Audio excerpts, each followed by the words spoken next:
Welcome back to Pop Goes the 60s. I'm Matt Williamson, and if you are back here, you're probably interested in the results from the survey of your favorite Beatles songs. Now, this was a very fun project for me to work on, and as you know, I've done several best Beatles songs, the next 10 best, and the worst Beatles songs, all based on criteria. I started that list and started working on that about 4 or 5 years ago.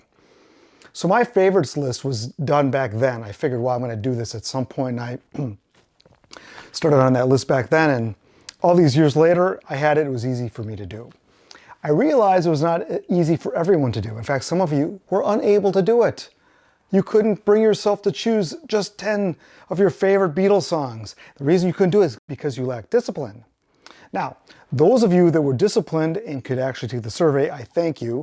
We've had almost 4,000 songs entered in this. So it took me a while to compile this, but it was well worth it. You're going to find some very interesting results here.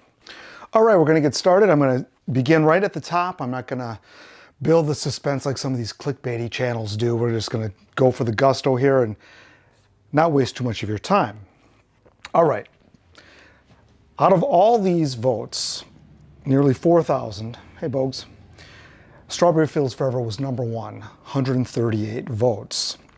And that didn't surprise me that much. Obviously, it's a great song. It's always been recognized as one of their best. I've recognized it as one of their best of all time. The next song in the list, A Day in the Life at 106, followed by Here Comes the Sun at 102. So these are the only 3 songs that broke 100 votes. So there's a nice distribution among songs here, and you're going to see the rest of that play out in a moment. Rounding out the top 10, we have I Am the Walrus next at 81 votes, Penny Lane at 80, Rain at 77, Dear Prudence 72, Hey Bulldog 70, Tomorrow Never Knows 64, and also at 64 we have While My Guitar Gently Weeps. So that's a nice mix of song, but the earliest song is 1966, so we're sticking to the later songs here, it seems like. Hey, you sit down. Okay, for the next 10 songs, so this rounds out the top 20. In 11th place, we have Something at 62 votes. 61 votes for both In My Life and Nowhere Man. 56 votes for Hey Jude and If I Fell. 55 votes for Ticket to Ride. 50 votes for the Golden Slumbers Carry That Weight, the End medley. 46 votes for And Your Bird Can Sing. 45 for Let It Be, and 44 for Here, There, and Everywhere. So one of the things I've noticed in doing this channel for 5+ years, And Your Bird Can Sing has always been a song that's been noted as people's favorite. And that had never occurred to me before. And these votes here kind of show that. So some really good tracks here, and the earliest song we have here is If I Fell. So we're getting to some of the earlier tracks, 64, 65, which is good to see. Okay, let's look at the next 10. This will round out the top 30. We have 21st place, we have I Saw Her Standing There with 43 votes, Norwegian Wood with 42. 3 songs tied at 41 votes, She Loves You, She Said, and For No One. 3 songs tied at 40 votes, Don't Let Me Down, I Feel Fine, and Paperback Writer. And then we have Across the Universe at 39 votes, and I'll Be Back at 37 votes. All right, for the next 10, also at 37 votes, we have It's All Too Much. 36 votes, Things We Said Today. 35 votes each, we have Help and If I Needed Someone. 32, I'm Only Sleeping. 31, A Hard Day's Night. And 30 for All My Lovin'. 29 for Revolution, 28 for Day Tripper, and 27 for I Want You, She's So Heavy.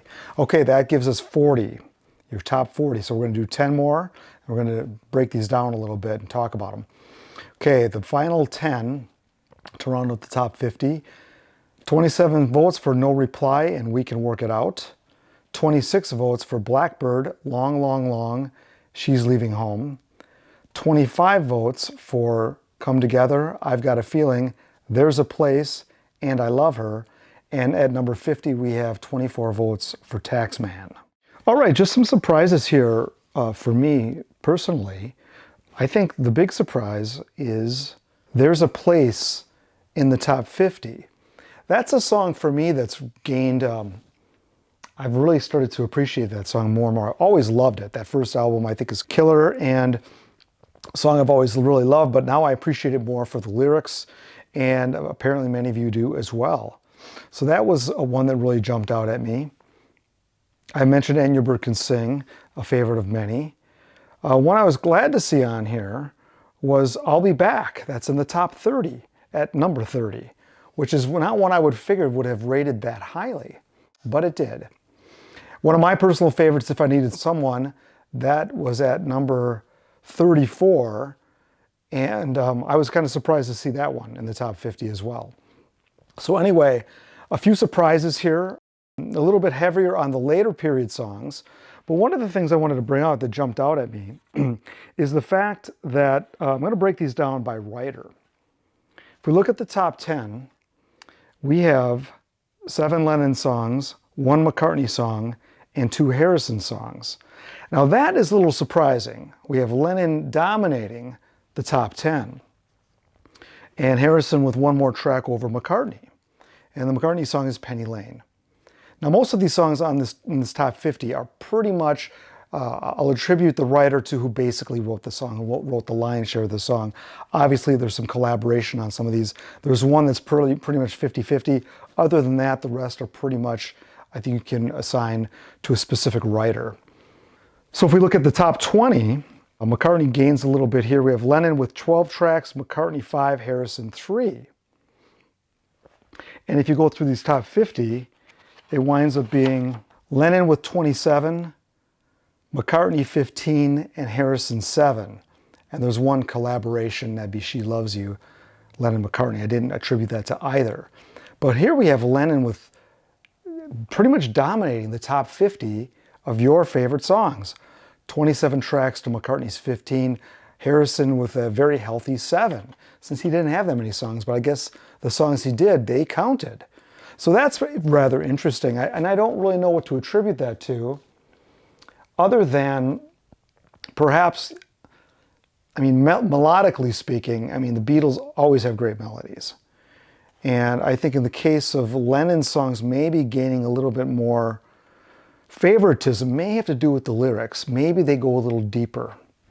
That's a guess. I don't know. Anybody have any ideas? Please put them below. That could be a topic in and of itself.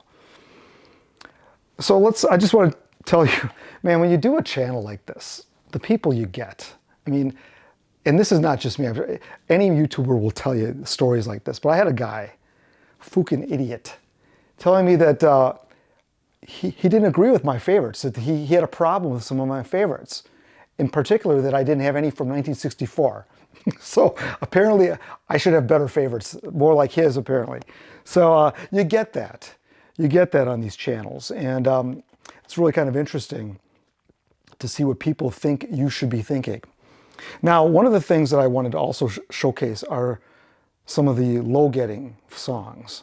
I'm going to go over some of these that just got a couple votes. We had 3 votes for That Means a Lot, which is 3 votes more than I thought I would get, but I guess 3 people like that song a lot.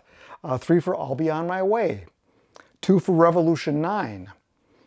And these songs all got 1 vote. Not Guilty, What's the New Mary Jane, Sour Milk Sea, Don't Pass Me By, Cry for a Shadow, and Maxwell's Silver Hammer. And I kid you not, the very last survey I'm logging, Mr. Moonlight shows up. I thought we would get a shutout with that song. I was wrong. Somebody put that as their favorite song. So Mr. Moonlight got 1 vote. So let's look at some of the songs that got no votes. And these are all, we'll start with all original songs that got no votes. We got Little Child, I Want to Be Your Man, You Like Me Too Much, Run for Your Life, What Goes On, All Together Now, Piggies, Wild Honey Pie, Good Night, Dig It, Her Majesty. And I see, through this, we see a little anti-Ringo sentiment here, I think.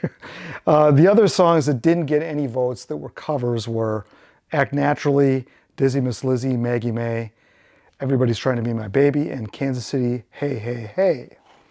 So those were the zeros.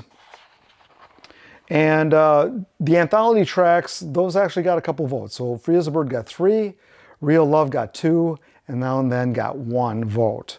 So those were all represented as well. All right, Now I want to look at something that's also somewhat interesting. And we're going to sort these by favorites by album. So the most votes per album, the album that got the most votes of your favorites was Magical Mystery Tour with 387 votes. And that's with 11 tracks on that album. Next is Revolver right behind it with 386. And I'm using the British version, so that's out of 14 tracks. So a little more to choose from there. But if we look at the next entry, the White Album, also 386 votes, tied with Revolver, but that's from 30 tracks. So a lot more to choose from there. So Revolver really, I mean, has more favorites percentage-wise. 349 for Abbey Road, 302 for Sgt. Pepper. That's the top 5. And then we go to Rubber Soul with 298. A Hard Day's Night, 258. Let It Be, 229. And that rounds up the top 8 albums. And then the next batch would be Help at 208. Please Please Me, 163. Beatles for Sale, 159. With the Beatles, 116. And the Yellow Submarine soundtrack, hot on the heels with the Beatles with 110. That's only with 4 tracks. So yeah, With the Beatles was really the stinker here, if you look at it by album. So that is my list, actually your list of favorites. And it's really kind of interesting when you compile stuff. You know, if I took another 4,000 votes, all those songs that got zeros, those would eventually get 1 or 2 votes. Meanwhile, the ones that got the most votes, that would just keep getting larger and larger. So I think this is a fairly decent sample of songs to choose from to gauge favorites across the board, at least among my viewing audience anyway. So let me know your thoughts below. If anything struck you, any surprises for you, things you thought should have been higher, that you would have expected to be higher. I just want to thank everybody for taking the time to do the survey. And I was able to, took me a while to compile these actually. There were so many surveys that, which is a good thing. So I'm glad I took the time to do it, and it really paid off. And we got to look at the Beatles in a little bit of a different way, which is what I like to do here on Pop Goes the 60s. Thanks again for contributing to the conversation. This was a lot of fun, and I hope to have more surveys coming up here, as I often do, a couple a year. I don't want to give you guys too much homework. But in the meantime, please look at my website. I've got some cool merchandise, some Beatle-related stuff, some non-Beatle stuff. I got to get some new stuff up there soon if you want to have a look at that. I've got a couple other ways you can also help me out by donating via a tip jar or Patreon. So those are great ways that help me keep this channel going strong and help me fund some of the things like this survey that it's a service that I pay for annually. That's one of the things that you guys help me pay for. So I really appreciate all that, and I'll see you next time here on Pop Goes the 60s.